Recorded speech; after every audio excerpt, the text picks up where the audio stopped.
Yo, what's up guys? I know some of you have been asking for my MathMech deck profile, and I did want to kind of keep my list a secret until YCS Niagara, but unfortunately I am one of those scrubs that forgot to pre-register and I didn't get to play the event. And the thing that makes me feel the worst is literally the locals after the event, I go 4-0 with this deck against meta decks, and it's just like, I don't know, I just felt like my list was so perfect for the event. But yeah, let me show you guys what I was going to play. This is my undefeated MathMech list. So we've got 3 circular, we've got 3 diameter, we're on 2 sigma, 2 addition, and 2 subtraction. So the reason that I'm on 2 sub and addition is because I play parallel exceed, and I feel like if you play parallel exceed, then you can cut down on these because parallel exceed also functions as an extender, and I feel like you don't want to clog up your hands with too many extenders, and you really do need the additional space in your deck to run other cards, so you can't afford to just max out on everything. And the last MathMech name that I'm playing is MathMech Multiplication. This is one where you know, some people debate whether you play it or not. I think it's absolutely mandatory. The amount of games that this card alone takes is absolutely insane. So I am playing the level 12 Synchro, so you can boost that up to 6k. And in that scenario, anything that Synchro attacks while it's 6k, as long as that monster has 2,000 or less attack, that's game, because that's going to be 8,000 or more damage.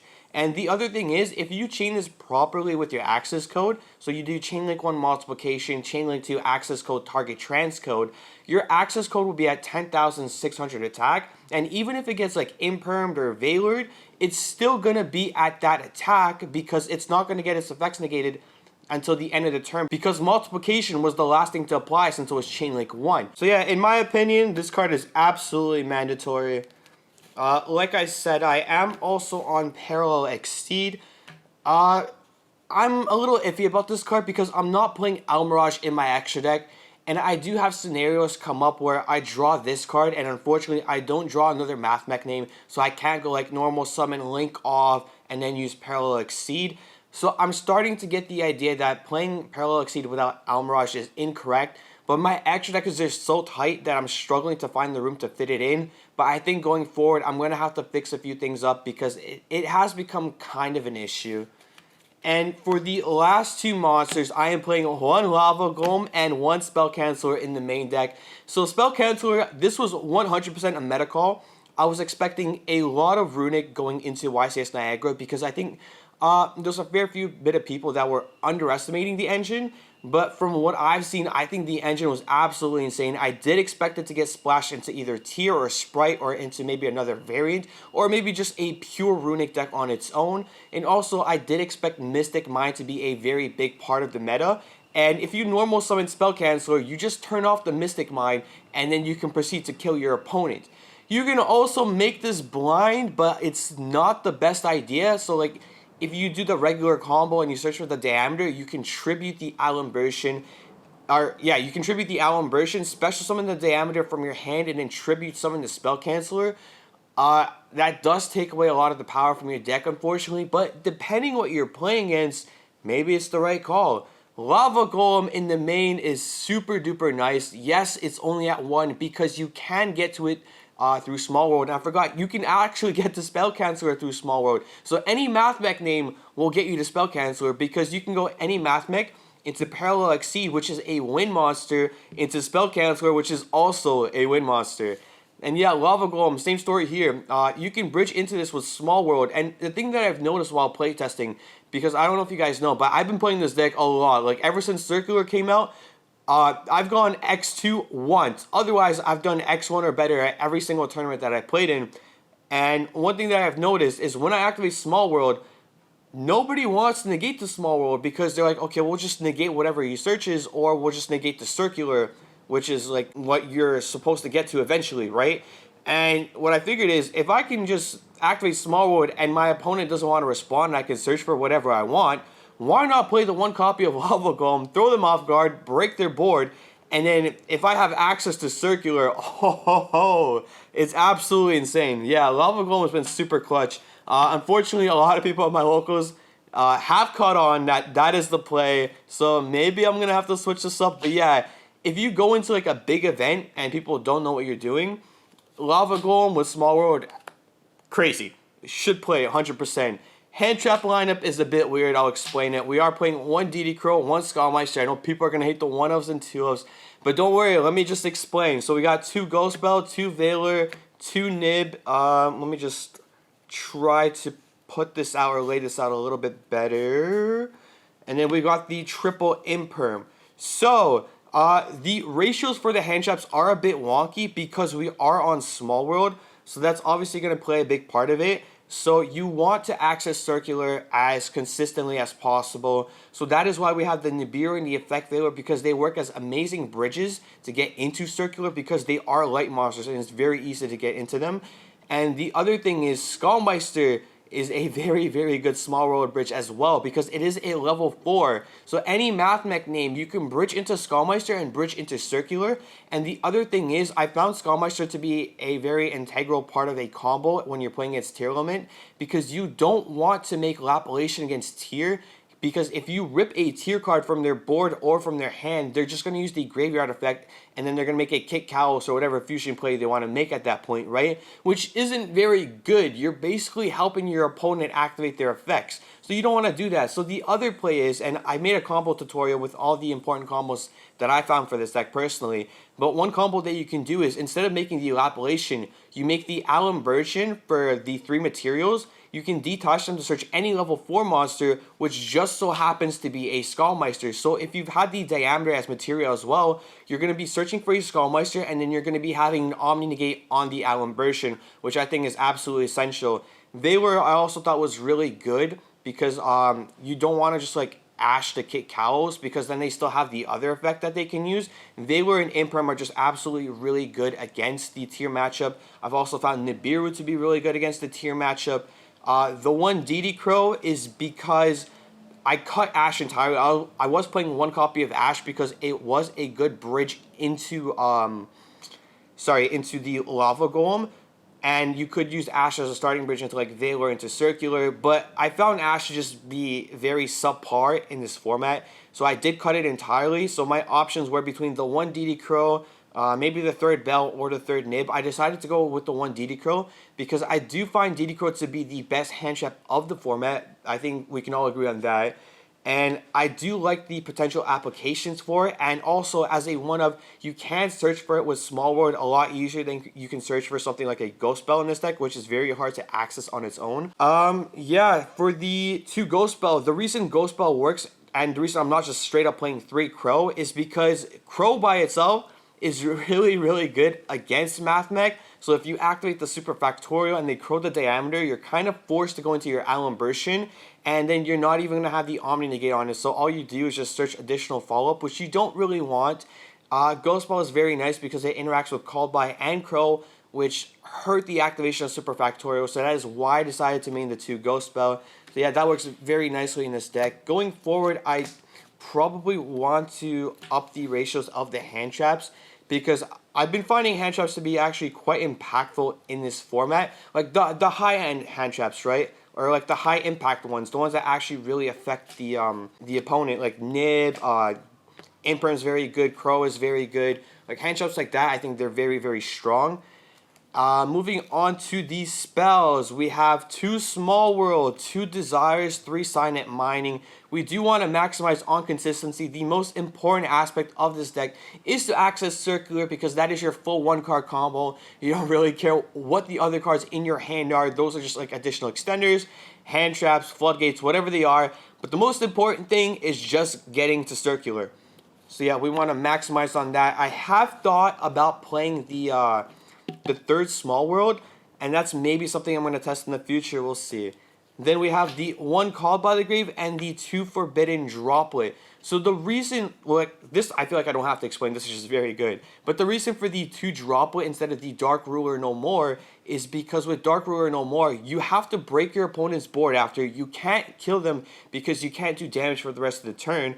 And in addition to breaking their board, you also have to set up your own board, which I think is a really tough ask, right? Because if you think about the decks in the format like Tier and Sprite, they have very good recovery. And depending on the variant that they're playing, it's going to be even tougher to just break their board, build your own board, and then expect them not to have much interaction with you on their turn. So I think Droplet is just better, even though you do have to lose some of your resources in order to negate multiple cards on their field. Droplet gives you the opportunity to kill your opponent that very same turn, which Dark Ruler No More doesn't offer you. And the thing with Mathmech is, you can do that pretty consistently, and that's why I really like multiplication, because if you set up the Sigma, if they have anything in attack, take into the account that you're going to have one of their monsters, they're more than likely going to have something with less, or like with 2,000 or less attack for you to run over and just OTK them. And same thing with a 10,600 attack Axis Kotaku, right? At that point, you need them to have something with 2,600 or less attack, or you can access pop the rest of the board and just swing directly for game. So that's why I really like Droplets. And finally, for the Mathmech cards, we are playing the 1 Equation, 1 Induction, and 1 Superfactorial. So let me go over this. Equation, I think, is very, very strong because if you do Lava Golem, you're not going to have a normal summon. And there are OTK lines where if you have Equation, you don't need your normal summon. You can just do a circular combo to kill your opponent. Induction is something that I was very meh on for a very long time, and I still kind of don't really like the card. But what I did find is that if you're already open Diameter or Superfactorial in your hand, you don't really have a good search off of the circular or off the Alimbertion. So if you already have like most of the cards that you need for your combo, Induction is a good optional search. It's not bad to open because you are planning to have a Mathmech card on your field on your opponent's turn. And the 1 Superfactorial, I know some of you might ask, Bear, you're playing Desires, but you're only playing 1 Superfactorial. Aren't you scared that you're going to resolve Desires and banish your Superfactorial? No, not really. And like I said, I played this deck a lot, right? That scenario very rarely ever happens. It's happened once or twice. I'm not going to say it's never happened, but like this is the way I view Desires. Desires is not a starter card, right? I don't want to open Desires and make it the very first thing I activate. I want to resolve my combo, activate Desires, and try to draw into either like my side engine, into my hand traps, or anything that can offer more interruption on my opponent's turn. I'm not activating Desires and like, oh yeah, I'm going to draw into Circular. No, like that's realistically a very bad way to look at Desires. Desires is a card that you want to activate after your entire combo is complete, and after my entire combo is complete, I should already have Superfactorial and my entire board set up. So yeah, that's the reason I'm only playing 1, 1, and 1.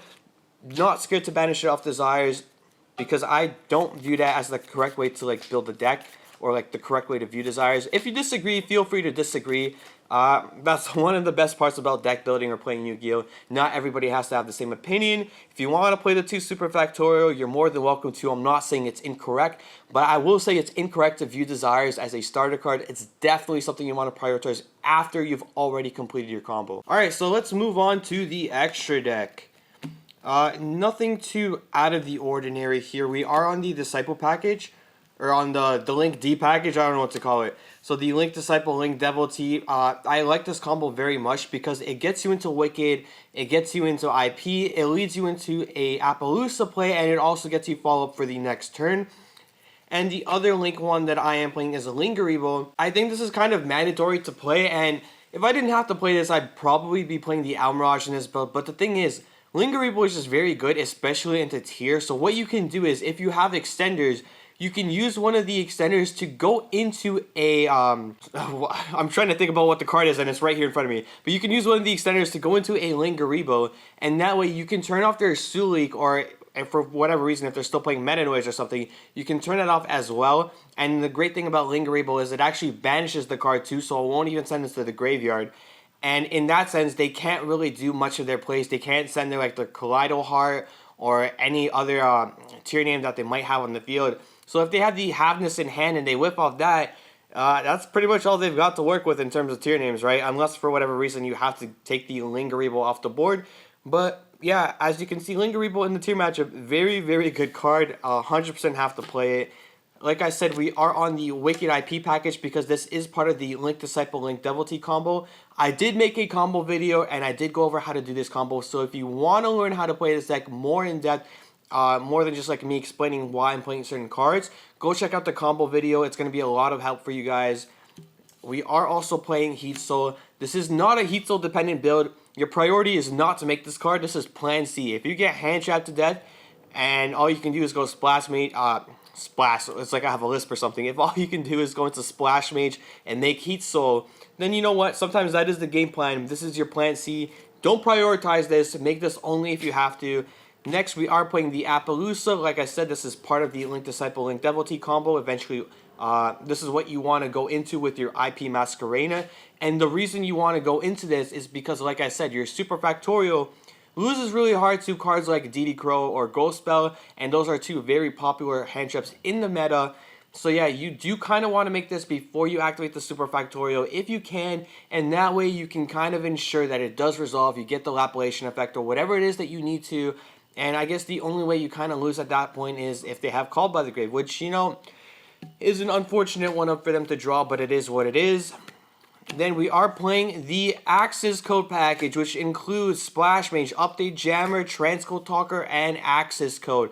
This is a very good OTK package. Axis Code, Update Jammer, Transcode, Splash. In any Cyberse deck, pretty much mandatory. They put in so much work. They're so good. Don't really have to go too in depth about that because you guys should already know about those cards. We have the 1 Lapellation, the 2 Alimbertion, and the 1 Final Sigma. So the 1 Lapellation is because, again, I'm only on 1 Super Factorial. Even though I am playing the Parallel Exceed package, I guess you can justify playing a second copy of this. I just don't really see a reason to, and nor does it really come up enough for me to justify doing so. The 2 Alimbertion comes up a lot. I don't think you can get away playing with 1. I think 2 is absolutely mandatory. And like I said, this card comes up a lot for me. It is an easy way to OTK.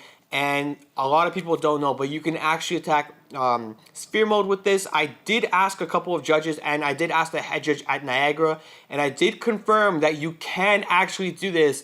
So for anyone that watched the combo video and is like, Bear, no, you cannot attack you cannot attack Sphere Mode Final Sigma. You're wrong. You can. Final Sigma can indeed attack Sphere Mode. So yeah, with multiplication, this becomes so easy to OTK your opponent. And the amount of times I've actually gone into this, like when I first started playing with the deck, I didn't make this card very much. But the better I got with the deck, the more I've seen the lines that you can bait your opponent into getting like 3 monsters on board, like getting the multiplication on board and just going into Final Sigma. It comes up a lot more frequently. So yeah, I think it is something that does come with a little bit of experience. But I don't know. I wouldn't cut this card, especially if I'm playing multiplication. I think I have to play this card. But if for whatever reason I do decide to cut multiplication or build like a different variant of the deck, I think Final Sigma would go. But in this specific variant, it just comes up way, way too often. For the side deck, obviously this changes depending on event to event, locals to locals. But what I decided to go with, I'm just going to show you guys. I did decide to go with 2 Droll, because I do think Droll is actually very good. Not specifically like you would think the obvious reason is Danger Tier. Droll is actually also very good into MathMech. So in case you do play a mirror match, Droll is actually kind of worth siding, because if you think about it, in the combo, first, maybe you'll have to search for the Circular. Then you can hit them with Droll. Even at the start of combo, if you open Circular, you're going to special Circular, you'll summon the Sigma, and then use the Circular effect to search for a copy of, most of the time you're going to search for Super Factorial. Maybe if you already have it, you'll search for Induction. But then the most important part of the combo is you want to overlay for the Alimbertion, search for a copy of Diameter, because if you don't have a copy of Diameter available to you, then you don't have access to the Omni Negate, which is unfortunate. So that's why even Droll, if they already have the Circular, Droll on the Circular effect or on the resolution of the Circular effect is pretty effective.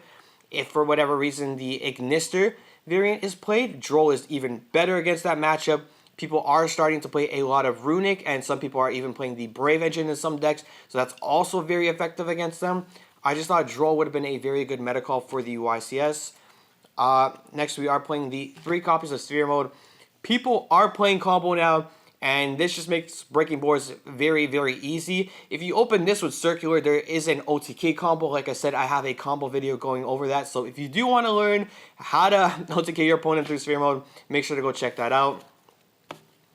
Then we are playing the Harpy's Feather Duster, the 1 Twin Twister, 2 Cosmic Cyclone, and 1 Red Reboot. So Harpies is just very good overall. I did want to diversify on the names that I have, because I know like some Mystic Mind decks play like Prohibition. There's also that counter trap that doesn't let you activate cards with the same name anymore, which I didn't want to run into. I didn't want to just play 3 Cosmic, activate 1, have that counter trap flipped on me, or whatever the trap is. I think it's like Curse of the Forbidden Seal or whatever, and then not be able to use it for the rest of the duel anymore, or for the rest of that game, which would have been really unfortunate. So I did want to diversify the lineup. I also really like Twin Twisters into something like a Flunder matchup, because in the draw phase or standby phase, you can Twin Twister, pop the field spell and the back row. Hopefully they only set one so you can hit the trap that allows them to summon on your turn.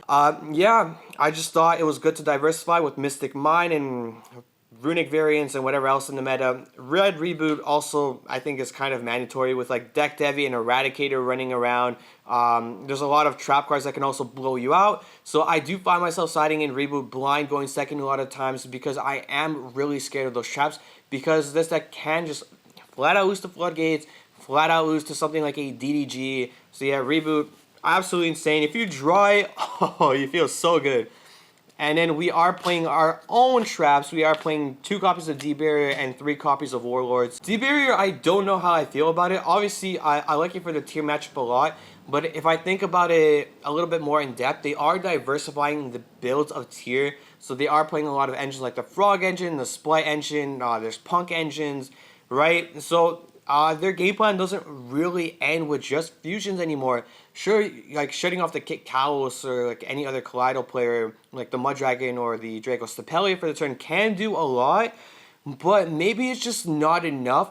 I don't know. It did kind of underperform for me recently, so maybe this is cuttable, maybe not. I'll have to do a bit more testing. But one thing I did like is that you can actually slide this into the Runic matchup.